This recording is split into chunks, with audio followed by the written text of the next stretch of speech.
Hello everyone, this is Church of STFU. Today I'm wearing a beanie. I wish I could pretend that that's because the weather is getting colder, which it is, but mainly it's because I'm having a bad hair day, which with my hair is pretty much every day now. So I'm considering just trying the full shave and seeing how that goes. But today what I want to talk about is actually an experience that I had for myself with bigotry, because I guess the risk of always talking at people with a camera or through any other medium where the dialogue is more one-sided than responsive is that you can come across as slightly sanctimonious, and you probably tend to become slightly sanctimonious because you're just hearing the sound of your own voice. So to combat that, because I think it's relevant to some of the things that are going on right now, I just want to tell a little personal story of something I was bigoted about, how I figured out that I was bigoted about it, and the lessons I guess I learned from that. So the story begins a little while after I came to Australia, and so I've been living in Australia for a while, and this thing happened, which was at Cronulla Beach. There's this gang of surfers there, and they felt that people of Lebanese extraction were somehow being rude to them on the beach and not observing surfer manners, basically. So they organized this event by SMS and tell your friends. And this event was basically a protest against people that weren't white, to put it bluntly. And it really escalated, and it turned into a huge gathering of people, in surfer shorts that were wearing the Australian flag as a Superman kind of cape, and it turned ugly pretty quickly. So there were some random people walking around that had dark skin, and they were attacked. So they had nothing to do with anything. They were just targets of opportunity. They were walking by, and they didn't know what was going on, and suddenly this crowd of people descended on them and beat them bloody, basically. And police intervened, and people just got away by jumping on trains and stuff. And it was pretty terrible. So it was the Cronulla riots. And so there's this particular kind of person that was very represented at those riots. As I said, they're kind of the surf shorts, mullet, flag waving, flag tattoo kind of person. And we have a term for that. It's bogan, so it's basically like an urban redneck in US lingo. And I was really quite affected by that because, I'm pretty sensitive to racism in general, and being an immigrant myself to this country, the idea that someone would attack these other people, and I don't even know if they were immigrants or actually, born in Australia, but the idea that someone would attack them just for being different really upset me and made me very angry. And so I let out my frustration, and I really kind of developed a view of the people that did that was very negative. And those people, as I said, they kind of fit this stereotype, this bogan stereotype, this kind of derogatory stereotype of people that are probably blue-collar, probably, many of them, there's lots of parts of that stereotype. So stereotypically, they're kind of nationalistic, and they watch V8, which is our equivalent of like NASCAR, and they get intoxicated a lot, they have this mullet haircut. They live in the poorer parts of town, and so on and so forth. And that to me became just something that from that point onward I would make fun of. And I thought I was making fun of racism. I thought I was making fun of a certain attitude. And so this went on for a while, and other things contributed to that as well. So I saw those people as beneath me in various ways because of the attitudes they'd expressed on that day, and their ignorance of other people and other cultures, and so on and so forth. But as I said, I wasn't going around making fun of bogans all day. But certainly in the right crowd, I'd have a laugh at their expense. And this went on for a while. I actually did think a couple of times about, catching myself doing it. Is this alright? But then I was like, oh well, the reason why you're doing it is because they're ignorant and they're racist. So it's okay. You can kind of dig fun at them. It's kind of constructive. And then, a year ago, I met my current girlfriend, and she lived in a part of town that's kind of out on the outskirts and kind of blue-collar-ish, and so I would make jokes like, that she lived in Bougainville, and, but do lots of the stereotypical kind of bogan bashing that I often did. And she eventually took offense to that because she felt like she didn't come from a background that was so different to those people I was making fun of.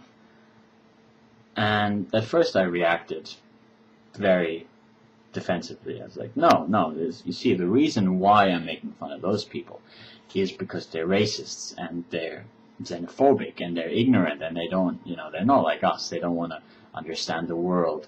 They just want to hate. But eventually, it occurred to me, I was defending people in my conversation with other people. I was defending, for example, Muslims, and I was saying stuff like, well, of course there are these Muslims over here in, say this country that are very extremist and they're doing bad things, but that doesn't apply to all or even most Muslims. That's not true.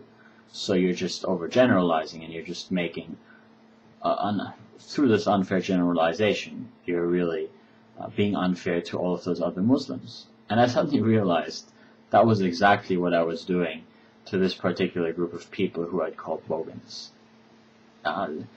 Because it had gotten to the point where it wasn't just, I wasn't just calling people bogans because they were draped in a flag and doing all of the things that I associate with it. But I was associating people with it just for the way they were, just for the things that they like to do. Or even just by, by seeing someone who, by their appearance, fit that general stereotype. I would have this kind of gut reaction of, oh, bogan, and, and I thought about it, and that wasn't a good thing at all. Because, first of all, a lot of people that enjoy those things, dress that way, whether they're working blue-collar jobs or not, they're not racist, they're not nationalist, they might have different interests than me, but that doesn't allow me, that doesn't give me the right to associate them with other people and then make fun of them for whatever reason, for my, and a lot of it was intellectual superiority as well. Not intellectual superiority as much as, I guess, perceived intellectual superiority. But the truth there is, I don't know about these people. A lot of them are smarter than me. a lot of them, you know, would probably, a lot of them probably do similar things to me and are better at them, and a lot of other people would be better at them if they had the inclination to do what I do. So I was basically just ragging on those people because of a prejudice that I picked up about something completely different that was unrelated to those human beings that I was judging. And it was extremely unfair, and I didn't push it, I guess. It's not like I went up to people and made fun of them, but all the same, it was wrong of me to do that. And, you know, if someone had overheard me, they might have been hurt or offended. And my actions probably in instances would have been affected by my prejudices as well. And there was also a curious kind of separation going on in my head, because I knew people that kind of fit the category, a lot of those categories. So they weren't nationalists, they weren't xenophobic, but, you know, maybe they were working blue-collar jobs and they enjoyed some of those other things. They had like the big cars that, you know, guzzled ridiculous amounts of fuel, and they liked watching the V8, and they liked, you know, they probably had, I don't know, even the flag tattoo or whatever. But I didn't associate them with the stereotype because I liked them. I thought they, you know, instead of saying, "Oh, you're bogan," I would think, "Oh, you're down to earth." You know, you're very laid back, you're very relaxed. So I really had that big double standard for people that I knew and liked, and people that, you know, if I'd first seen them, looked exactly the same, but I didn't know, and I applied this bigoted label to. Yeah, and so it took someone else reminding me, and that wasn't the end of it, because as I said, my first reaction was no, it's all good. I deserve to be bigoted towards these people because they're inferior somehow. And then it took self-examination and really kind of doing a comparison between how I'm acting towards those people, how I act towards other people, and the things that I criticize in other people when they're being bigoted, to realize that, yeah, I was being a bigot. I was being very unfair. And so I changed my behavior. I'm really trying not to use the word bogan anymore. I'm really trying hard not to, you know, when the instinctive reaction that I've trained myself to have when I see someone that fits that description comes up, I try not to go with it.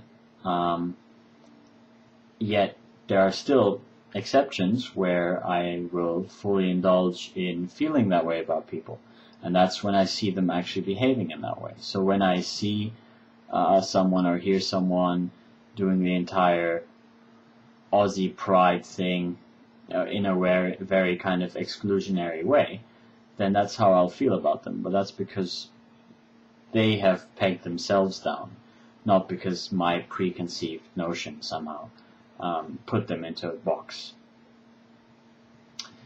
And what I learned for myself personally is, you know, I'm not beating myself up over it. It was in many ways an honest mistake. It did make me a hypocrite, and I think I'm still, you know, I'm sure I'm still a hypocrite in many ways. I think most of us have some level of hypocrisy left to tackle, but having realized that has really made me double check my appraisal of other groups of people, and my quickness to kind of label people and stereotype people. And yeah, as I said, I think it's something that happens a lot it's very easy for there to be some event that generates a lot of emotion for you, like those Cronulla riots did for me. And you associate a certain kind of person with that. And if you allow that to happen, then you'll end up actually, you know, the criteria it requires until you label someone that will just gradually decrease, and suddenly you'll find someone who just superficially resembles the thing that you initially disliked in that group that did that bad thing. You're going to think of in the same way, and you're going to be disrespectful towards or dismissive of, and you're going to possibly do things that offend them, and then you're going to be surprised if they don't react well, because you think what you're doing is fair, and they think it's very unfair because you're not really responding to them, you're not really talking to them, you're talking about, you know, you're talking to your distorted perception, which is actually more of a memory of that other nasty person that shared some of their traits. Yeah, so the reason why I wanted to just share this is because, as I said, I think it's important to, you know, fess up to the things that we do wrong, and when we realize that we've done something wrong, admitting that really, I think is pretty helpful, because, you know, first of all, it really gets the pride factor lower, because I think we're all prone to hubris, and understanding that we make lots of mistakes is a very important thing. But also it allows you to really reappraise other behaviors that you exhibit that might fall into a similar category. So I hope you enjoyed my little story of when I was a bigot, and I'm sure I'm still bigoted in many other ways. And if you know, if I say something or do something that reveals that, then please point it out to me. And I might be, you know, a little bitch about it and be like, no, it's not bigoted because I didn't mean it and I'm really, really justified. But there's a good chance that it'll, in my head, you know, start the process of making me reflect on it, and then eventually I'll realize, oh wait, you were right, and I'm actually being a douche. So see you guys later.